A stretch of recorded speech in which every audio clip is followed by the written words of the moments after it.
নমস্কার। আরও একটি নতুন ব্লগে আমি আপনাদেরকে স্বাগত জানাই টায়াটিকলির মা টায়াটিকলির পরিবার থেকে। গতকাল আপনাদের সঙ্গে শেয়ার করেছিলাম শিবডাঙ্গি। গতকালই আমরা আরও একটি জায়গায় গেছিলাম, সেটি আজকে শেয়ার করব। এটি হচ্ছে ঐতিহাসিক নিদর্শন।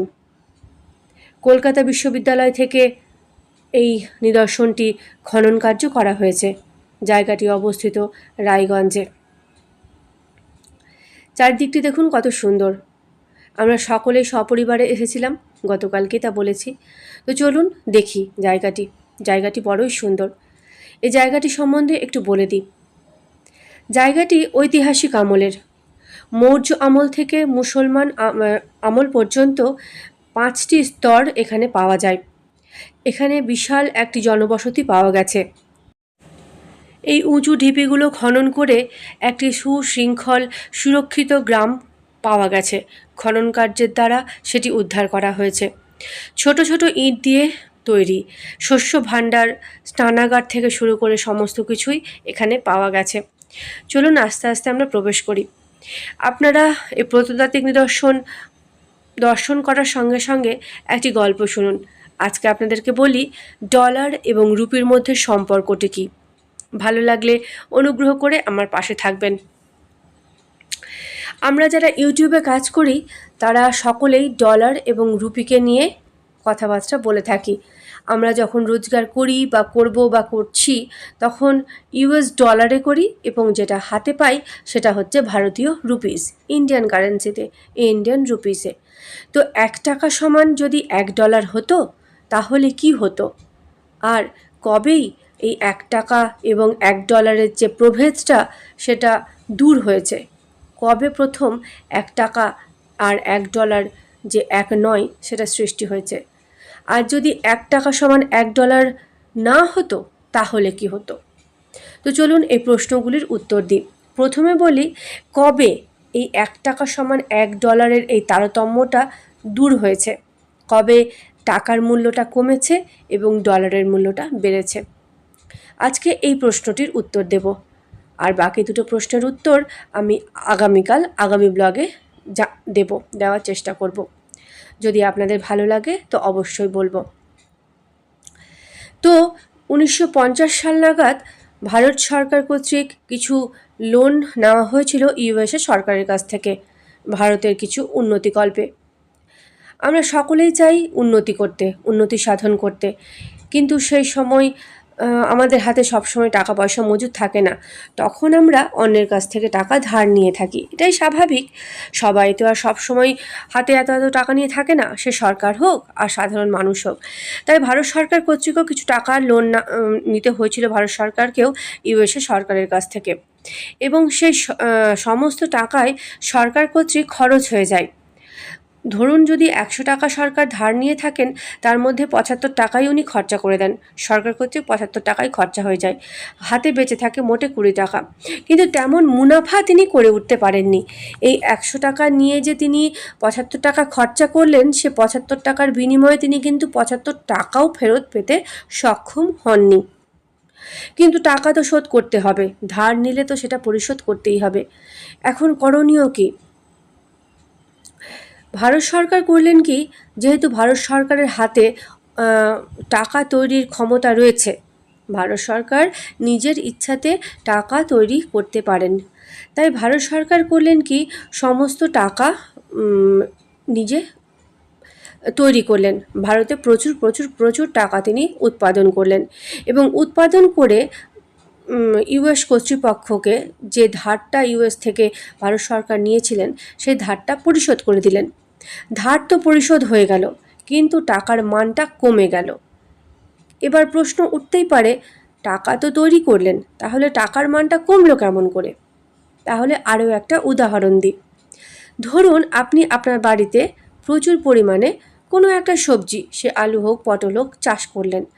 আপনি কারো কাছ থেকে হয়তো 5 কেজি, ধরুন 5 কেজি আলুই আপনি ধার করেছেন, এবং সেই 5 কেজি আলু আপনার কাছে 5টা বা 6টা আলু রয়েছে। এবার 5টা বা 6টা বা ধরুন আপনার কাছে 1 কেজি আলু রয়েছে। কিন্তু আপনি কারো কাছ থেকে 5 কেজি আলু ধার করেছেন। এবার এই 5 কেজি আলু ধার করার জন্য আপনি সেই 1 কেজি আলুটাকে কীভাবে ব্যবহার করবেন? আপনার মাথায় আসলো এই 1 কেজি আলু আমি চাষ করি। এবার আপনি 1 কেজি আলু চাষ করলেন। এই 1 কেজি আলু থেকে আপনি প্রচুর আলু উৎপাদন করলেন। ধরুন 1 কুইন্টাল আলু আপনি উৎপাদন করলেন। এবার উৎপাদন করার পর আপনি তো 5 কেজি আলু পরিশোধ করে দিলেন। এই 1 কেজি আলুকে কাজে লাগিয়ে চাষাবাদ করে আপনি 5 কেজি আলু পরিশোধ করে দিলেন, কিন্তু বাকি যে আলুগুলো পড়ে থাকলো সেগুলো তো আপনার এবার নষ্ট হবে, কারণ সেগুলোর চাহিদা তো আর বাজারে নেই, আপনার কাছে কেউ আর পাবেও না, আর আপনি কাউকে গিয়ে গলগচ্ছভাবে দিতেও পারবেন না, ফলে আপনার আলুটা পচে নষ্ট হবে। কিন্তু আপনার জিনিস নষ্ট হবে সেটা আপনি চাইবেন না।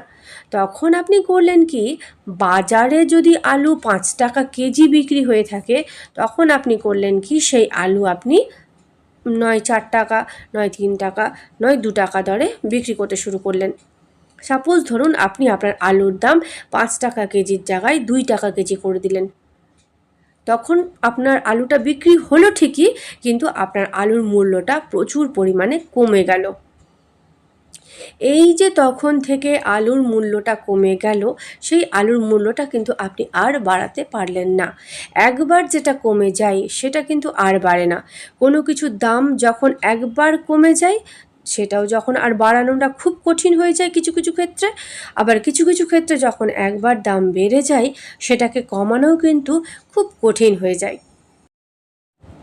এইভাবেই ভারতীয় পয়সার বা রুপির মূল্যটা ভারত সরকার কর্তৃক বিভিন্ন কারণে কমে যায়। 1950 সালে তো টাকা ধার নিলেন, তারপরে বিভিন্ন রকমের যুদ্ধ হয় ভারতের সঙ্গে, বিভিন্ন দেশের বিভিন্নবার ধ্বংসাত্মক যুদ্ধ হয়, যার ফলে ভারতের আর্থিক অবস্থা, অর্থনৈতিক অবস্থা যত দিন যায় তত আরও দুর্বল হতে থাকে। এবার দুর্বল হতে হতে এই দুর্বলতা থেকে নিজেদেরকে রক্ষা করতে করতে ভারতের ভারতের অর্থের মূল্যটা কমতেই থাকে, আর সেই মূল্যটা বৃদ্ধি পায় না। এবার যদি ভারতের এই অর্থের মূল্যটা বৃদ্ধি পেত, ইউএস ডলার এবং ভারতীয় রুপি যদি সমান হয়ে যেত, তাহলে কি হতো, সেই গল্পটা কি হতো আগামী ব্লগে বলবো। এই যে আমরা এখানে ঘুরতে এসি সেটা সম্বন্ধে কিছু বলতে হবে তো, তা না হলে তো কিছুই বুঝতে পারবেন না। তো এই যে আমরা যেখানে এসেছি সেটা হচ্ছে কি বলে, বার্নপুর। হ্যাঁ, বার্নপুর, এই জায়গাটাকে বলে বার্নপুর। এই যে দেখুন কত সুন্দর জায়গা, প্রাচীরের বেষ্টনগুলো দেখুন কত চওড়া চওড়া। আমরা তো বুঝেই উঠতে পারছিলাম না এটা দেওয়াল না কোনো বক্সের মতো বাক্স বানানো হয়েছে, কিছু বুঝেই উঠতে পারছিলাম না। তখন ওখানকার লোকাল যারা মানুষ তাদেরকে জিজ্ঞাসা করলাম, তখন বললেন না, এগুলো হচ্ছে প্রাচীর, দেওয়াল। এই দেওয়ালগুলো এখানে মাটির তলা থেকে এই দেওয়ালগুলোকে খুঁড়ে খুঁড়ে বার করা হয়েছে।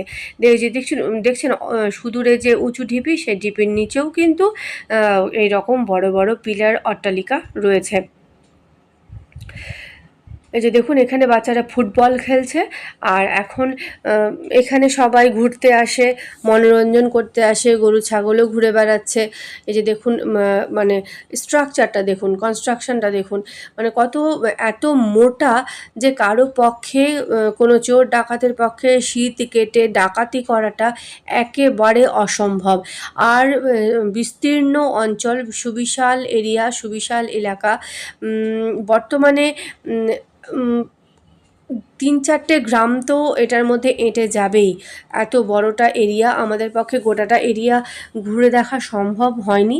যতটুকু সম্ভব হয়েছে আমরা ততটা গেছি, অত দূর বাচ্চাগুলো যেতে পারছিল না, চাইছিল না যেতে। এই যে এটার মধ্যে ওরা একটু খেলাধুলো করছিল, সামনে আছে, ওখানটাতে আমরা গেছি, কিন্তু চারিধারে ছড়ানো রয়েছে এই প্রত্নতাত্ত্বিক নিদর্শন, কিন্তু অতটা আমাদের দেখা সম্ভব হয়নি। আপনাদের যদি ভালো লাগে অবশ্যই আপনারা আসুন। আসুন আর ঘুরে বেরিয়ে দেখুন, খুব ভালো লাগবে, খুব সুন্দর একটা সময় কাটাবেন। যারা ঐতিহাসিক নিদর্শন দেখতে ভালোবাসেন, ইতিহাস ভালোবাসেন, তাদের খুব ভালো লাগবে। ঠিক মনে হবে আমরা সেই প্রাগৈতিহাসিক যুগে পৌঁছে গেছি। সত্যি খুবই সুন্দর মনোরম দৃশ্য। আমরা তো সন্ধে পড়ার কিছু কিছু আগে গেছি, তাই আরও সুন্দর লাগছিল। এই যে এখানে জলটা দেখছেন, এটা কিন্তু কোনো পুকুর না, মানে মাটি খনন করতে করতে এখানে একটা ছোট মানে গর্তের মতো হয়ে গেছে। মানে মাটি খনন করে হয়তো চাষাবাদ করার চেষ্টা করছিল, তারপরে দেখেছে যে না, চাষাবাদ করা যাবে না, কারণ যত ভেতরে যাওয়া যাচ্ছে ততই ওই ছোট মানে ইটের মানে টুকরো টুকরো অংশই বেরোচ্ছে। মাটি বলে কিছু নেই, যা আছে শুধু নুড়ি পাথরের ধ্বংসাবশেষ। এখানে চাষাবাদ করা যাবে না, এই রকম এটা চাষাবাদ করা যাবে না। ওই জংলি গাছপালাই যা হবে, ঘাস দুর্বা যা হবে। কিন্তু যদি কেউ ভাবে যে চাল ডাল চাষ করব, সেগুলো এখানে হবে না, কারণ সেটা সম্ভব নয়। কারণ দেখুন, সমস্ত মাটি লাল নয়, আসলে এগুলো হচ্ছে ইটের গুঁড়ো। মাটিটার লাল হওয়ার কারণই হচ্ছে ইটের গুঁড়ো। এই যে ওই দূরে যে ঢিপিটা দেখতে পাচ্ছেন, এরকম কত যে ঢিপি চারিদিকে রয়েছে, অজস্র অজস্র ঢিপি। এই ঢিপিটা সব থেকে উঁচু ছিল, তাই আমরা এই ঢিপিটার কাছে চলে এসেছি। এই যে দেখুন, এখানে টালাটিকলি উঠে কত মজা করছে, কত খেলছে, ছাদে উঠছে, সিঁড়িতে নামছে, কত কিছু বলছে। ওরা দুই বোন খুব মজা করেছে, আমরা সকলেই খুব মজা করেছি। এই যে দেখুন, এই ইটটার আকৃতিটা দেখুন, ঠিক যেন মনে হচ্ছে অমলেটের মতো, আয়তক্ষেত্র। আমাদের সাধারণ ইটের যেটা সাইজ থাকে আয়তক্ষেত্রের মতো, এটা আয়তক্ষেত্রের মতো নয়, বর্গাকার, একেবারে বর্গক্ষেত্রের মতো। আর দেখুন, সেম কনস্ট্রাকশন, একই রকম, সব জায়গাতে একই রকমের গঠন, একই রকমের গড়ন। এই যে দেখুন, কত সুন্দর চারিদিকটা, সূর্যটা দেখতে কত সুন্দর লাগছে, ডুবন্ত সূর্য, বড় সুন্দর লাগছে দেখতে, খুবই ভালো লাগছে। আর ওই অনতি দূরে যে দেখছেন গরু আছে, ছাগল আছে। আর এই যে দেখুন, এটা একটা অদ্ভুত একটা ঢালাই, সিমেন্টের ঢালাই নয় কিন্তু, সেই অতীতেরই এটা ঢালাই। আমরা তো প্রথমে ভেবেছিলাম রিসেন্ট হয়তো ঢালাই করা হয়েছে, তারপরে যখন গভীর কাছে গিয়ে পর্যবেক্ষণ করে আমরা দেখলাম, তখন বুঝতে পারলাম না, এটা অতীতেরই এবং ইট দিয়েই তৈরি করা। কেমনভাবে তৈরি করেছে কে জানি। আর এই যে দেখুন, এখানে একদল ছেলে গ্রুপে পিয়ানো বাজাচ্ছিল, একজন পিয়ানো বাজাচ্ছিল, বাকিজন গান করছিল। আমার দুই মেয়েকে ওদের বাবা নিয়ে যাওয়ার চেষ্টা করছিল, কিন্তু এরা খুব লজ্জা পাচ্ছিল। তো যাই হোক, আজকের ব্লগ আমি এখানে শেষ করলাম। আগামীকাল আবার আসবো বাকি দুটো পয়েন্ট নিয়ে। ততক্ষণ সকলেই ভালো থাকবে।